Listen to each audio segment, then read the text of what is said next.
Memangnya penting ya punya target? Kenapa nggak jalani dan nikmati aja apa yang terjadi? Toh kita nggak bisa menuhankan rencana. Hai, Assalamualaikum semuanya. Di video Ada Apa kali ini kita bakal ngebahas tentang target. Ini adalah salah satu pertanyaan yang paling sering masuk ke DM Instagram saat membuka sesi Q&A. Memangnya penting ya share punya target? Udah males share punya target, nanti malah nggak sesuai ekspektasi. Kenapa kita harus punya target? Well, kalau ada teman-teman yang ngerasa bertanya begitu lewat DM Instagram Sherly, selamat. Video ini dibuat untuk kalian. Akhir-akhir ini viral banget di sosial media narasi yang menyebutkan bahwa usia 30 tahun harus punya 1M, atau usia 25 tahun harus punya A, B, dan C. Apalagi dengan adanya teknologi digital yang makin membuat kita mudah banget ngelihat pencapaian hidup orang lain dan menjadikan itu sebagai standar sukses kita. Dan akhirnya target orang kita ambil dan kita copy paste dalam hidup kita tanpa kita mau melihat sebenarnya potensi kita apa, kenapa target itu menjadi penting bagi kita, dan bagaimana cara mencapainya, dan seterusnya. Alih-alih kita bisa mencapainya, kita malah burn out dan merasa bahwa memiliki target itu justru nggak penting, karena akan membuat kita jadi stres sendiri. Di satu sisi pola pikir kayak begini ada benarnya, tapi di sisi lain Sherly jauh lebih meyakini bahwa target itu penting untuk ngedrive aktivitas dan keputusan-keputusan kita. Target itu yang membedakan mana orang produktif dan mana orang yang sibuk. Dan target itu yang justru membuat kita bertumbuh setiap harinya. Sherly sangat mewajarkan kalau orang tua kita sering mengatakan, dengan target hidup jauh lebih terarah. Karena kita jadi tahu nih tahapan-tahapan yang harus kita lewati, kita jadi fokus. Bukan hanya pada hasil, namun juga mau melewati secara konsisten dalam berproses. Karena memulai sesuatu itu boleh jadi gampang bagi sebagian orang. Namun yang justru sulit adalah konsistennya. Nah, bicara soal ini, saya jadi ingat quotes terkenal dari Michelle Porter yang mengatakan kurang lebih, if a strategy meets a goal, it's working. If a strategy meets a target, it's a success. Dengan kata lain, ternyata punya target itu berkorelasi kuat dengan kesuksesan. Karena definisi terkecil sukses itu adalah saat kita berpindah dari satu titik ke titik lainnya yang itu mendekati target atau goal kita. Artinya, siapapun kita yang mengklaim bahwa diri kita ingin sukses dalam konteks apapun, having a target is a must. Memiliki target itu adalah sebuah keharusan. Nah, namun target itu kan nggak bisa disamakan ya antara satu orang dengan orang lain. Everyone has their own target. Setiap orang punya targetnya masing-masing. Sehingga kadang target yang kita tetapkan belum tentu cocok dengan orang lain. Dan begitu juga sebaliknya. Untuk itu, di chapter selanjutnya kita akan bahas tentang kenapa dan bagaimana nih cara kita menetapkan target. Jangan sampai kita membuat target yang sebetulnya itu nggak masuk akal, merugikan diri kita sendiri, bahkan target kita cenderung didikte oleh orang lain. Karena kita cenderung ikut-ikutan dengan target orang. Untuk teman-teman yang merasa relate, pastikan video ini ditonton sampai habis ya. Setidaknya ada 3 alasan kenapa kita harus punya target, teman-teman. Alasan yang pertama adalah say no to shiny object syndrome. Sebagaimana manusia biasanya, kita tentu punya ketertarikan untuk mendapatkan sesuatu yang besar, sedang digemari oleh banyak orang dan sejenisnya. Misalnya ada tren mengumpulkan pundi-pundi kekayaan melalui trading. Mungkin banyak yang tergiur untuk mengikutinya. Atau misalnya kita terobsesi nih, masuk ke perguruan tinggi utama dunia. Padahal mungkin letak kebahagiaan hidup kita bukan di sana. Nah, yang kayak begini yang disebut sebagai fenomena shiny object syndrome, di mana kita cenderung fokus untuk mencapai hal-hal besar yang kita sebetulnya nggak tahu apakah itu sebenarnya yang kita butuhkan atau enggak. Dan menurut Sherly, saat kita udah terkena sindrom ini, maka arah hidup kita akan gampang sekali berubah. Karena salah satu kunci dalam meraih keberhasilan adalah konsistensi untuk berjuang di jalur yang sama. Sepakat ya? Karenanya, having a target is an important thing. Memiliki target itu adalah sesuatu yang penting. Setidaknya ini menurut Sherly. Karena dengan punya target, kita jauh lebih bisa fokus. Mau pakai jalan yang mana, mau melakukan apa, dan kita jadi tahu mana yang penting untuk kita kejar dan mana yang sebetulnya kurang penting. Alasan kedua, kenapa punya target itu penting adalah we could take action properly. Bagi Sherly pribadi, Target berlaku layaknya guide atau panduan untuk kita semua melangkah. Nah, ini alasan kenapa Sherly mengajak teman-teman untuk selalu punya target dalam hal apapun. Karena sadar atau enggak, saat kita menargetkan sesuatu, maka kita akan terdorong untuk berjalan sesuai dengan alur untuk mencapai target tersebut. Misalnya, beberapa tahun yang lalu, Sherly punya target untuk melanjutkan kuliah ke luar negeri. Nah, target ini bikin langkah Sherly jauh lebih tertata. Misalnya, pertama, Sherly harus belajar bahasa Inggris terlebih dahulu. Mencari teman-teman yang punya target dan tujuan yang sama, punya mentor, dan seterusnya. Akhirnya, Sherly jadi nggak terlalu peduli tuh dengan hal-hal di luar yang mungkin kurang sesuai dengan target Sherly. Fokus pun akhirnya terbentuk. Jadi menurut Sherly, kalau teman-teman mau langkah ke depannya itu teratur, jelas, terukur, maka teman-teman perlu punya target. Alasan yang ketiga adalah, untuk beberapa orang, target makes us feel good. Teman-teman, ternyata banyak yang menganggap bahwa punya target itu bikin kita ambisius, tertekan, dan merasa hidupnya nggak bebas. Well, to be honest, Sherly dulu pernah beranggapan seperti itu.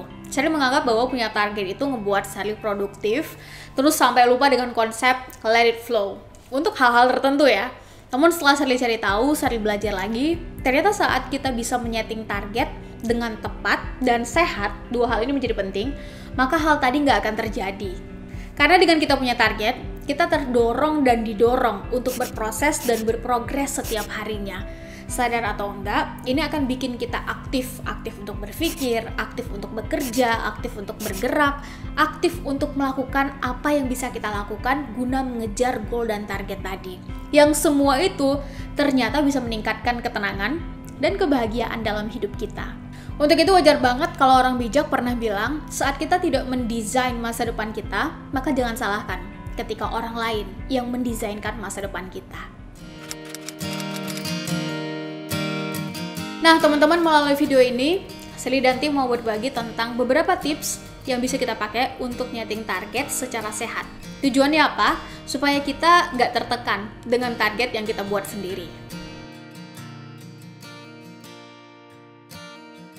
Teman-teman, bagi Sherly, target adalah manifestasi dari harapan, dari mimpi, dan tujuan ke depannya.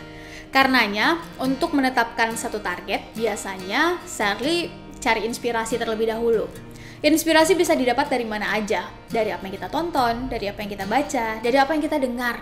Namun setelah kita dapat inspirasi, kita tanyakan dulu ke diri sendiri. Kita inward looking, dig deeper. Kira-kira 10 tahun lagi, Sherly, teman-teman, kita akan jadi seperti apa ya? Kehidupan seperti apa yang Sherly dan kita inginkan? Atau rumusnya adalah gunakan what if. Artinya bagaimana kalau? Bagaimana kalau 5 tahun lagi Sherly bisa merdeka secara finansial?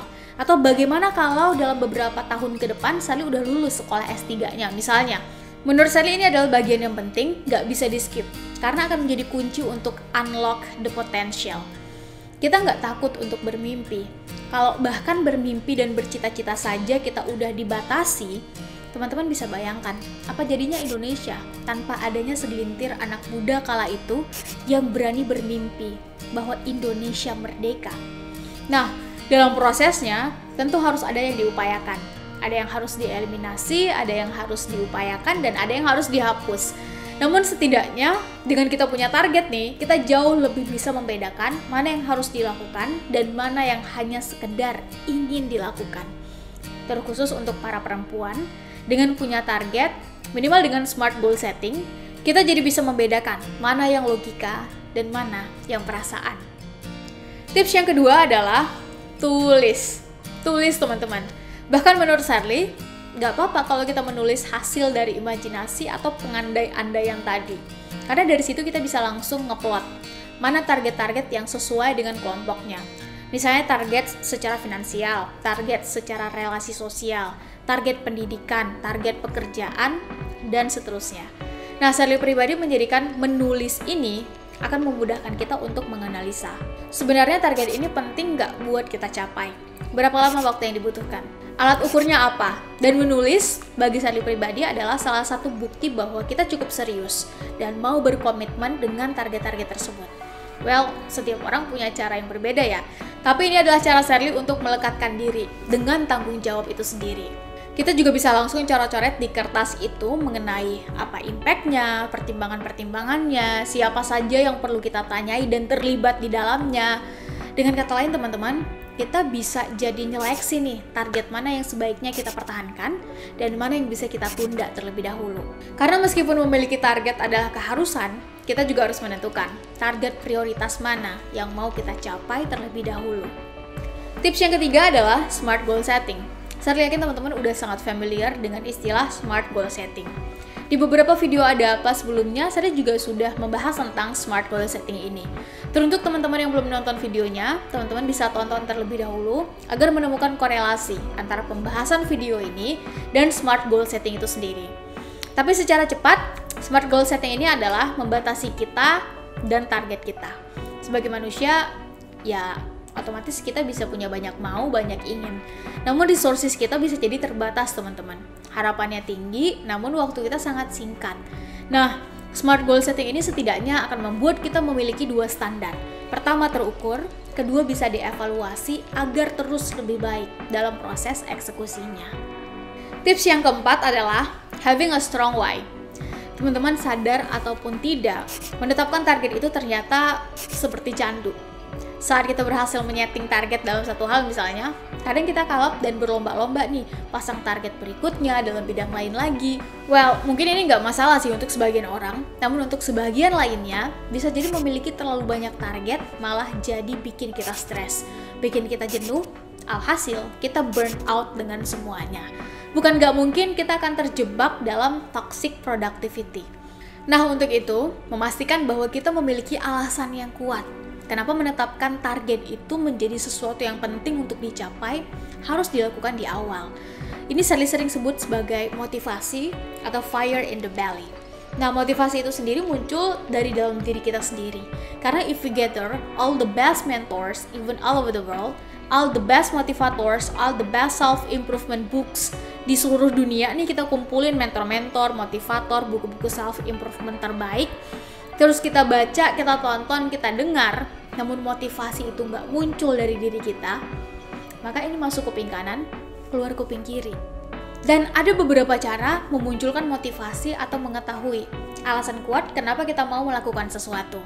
Salah satunya adalah tanyakan 5 kali kenapa, maka biasanya alasan sebenarnya akan ada di jawaban dari pertanyaan why yang kelima. Contoh, teman-teman mau lanjut kuliah ke jenjang yang lebih tinggi. Tanyakan, kenapa mau lanjut kuliah? Agar bertambah jejaring, agar bertambah ilmu, agar bertambah pengalaman. Terus kenapa butuh jejaring dan pengalaman lebih? Jika sudah mendapatkan titik itu, terus teman-teman mau ngapain? So what's next? Kenapa penting melakukan itu? Nah, biasanya jawaban dari pertanyaan yang kelima adalah motif yang sebenarnya. Itu strong why kita. Bisa jadi alasannya karena rasa takut, bisa jadi karena harapan, atau bisa juga karena keyakinan. Tips yang kelima adalah temukan value atau nilai di balik target kita. Teman-teman, saat kita bicara tentang target, maka biasanya pikiran kita tertuju pada outcome atau hasil yang kita harapkan. Nah, saat hasil atau outcome yang kita harapkan itu bukan hanya fokus pada diri kita, melainkan juga orang-orang sekitar kita dan perubahan yang terjadi pada orang-orang sekitar kita, maka otomatis akan banyak yang mau menjadi bagian dari prosesnya. Karena besar kemungkinan akan memperjuangkan nilai dan dampak. Karena setiap orang itu ada masanya dan setiap masa itu ada orangnya, maka memastikan bahwa nilai atau value yang kita perjuangkan akan tetap berlanjut, ada atau tidak adanya kita, itu menurut saya jadi penting dalam konteks sustainable impact.